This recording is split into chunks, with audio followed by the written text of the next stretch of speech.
జిల్లాలో మాతృ శిశు మరణాల నివారణకు వైద్య ఆరోగ్య శాఖల్లోని వివిధ విభాగాల సమన్వయంతో పనిచేయాలని జిల్లా కలెక్టర్ ఎంఎన్ హరీంద్ర ప్రసాద్ అధికారులను ఆదేశించారు.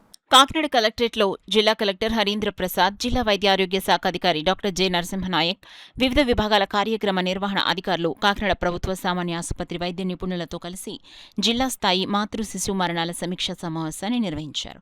ఈ సందర్భంగా జిల్లా కలెక్టర్ హరీంద్ర ప్రసాద్ మాట్లాడుతూ, గత జనవరి, ఫిబ్రవరి, మార్చి నెలలకు సంబంధించిన 2025-26 ఆర్థిక సంవత్సరం 4వ త్రైమాసికంలో కాకినాడ జిల్లాలో ఒక్క మాతృ మరణం కూడా నమోదు కాకపోవడం సంతోషం వ్యక్తం చేశారు. అదేవిధంగా గత సంవత్సరం మొదటి 3 త్రైమాసికాల్లో జరిగిన 11 మాతృ మరణాలకు గల కారణాలను జిల్లా కలెక్టర్ అధికారులతో చర్చించారు.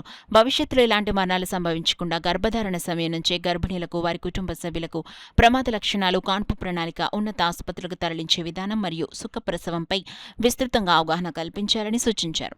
సమావేశంలో Kakinada GGH CSRMO doctor P Komala, in charge జిల్లా ఆసుపత్రుల సమన్వయ అధికారి డాక్టర్ మహేశ్వరరావు, జిల్లా క్షయ నివారణ అధికారి డాక్టర్ చలమయ్య, ఎన్టీఆర్ వైద్య సేవల సమన్వయకర్త డాక్టర్ రాధాకృష్ణ, జిల్లా ఇమ్యునైజేషన్ అధికారి డాక్టర్ కెవి సుబ్బరాజు, స్త్రీ ప్రసూతి మరియు పిల్లల వైద్య విభాగాల అధిపతులు, సహా ఆచార్యులు, పెద్దాపురం విభాగపు అధికారి డాక్టర్ ఎన్ ప్రశాంతి, జిల్లా వైద్య ఆరోగ్య శాఖ కార్యాలయ వివిధ విభాగాల అధికారులు, సంబంధిత ప్రాథమిక ఆరోగ్య కేంద్రాల వైద్యాధికారులు మరియు క్షేత్రస్థాయి సిబ్బంది పాల్గొన్నారు.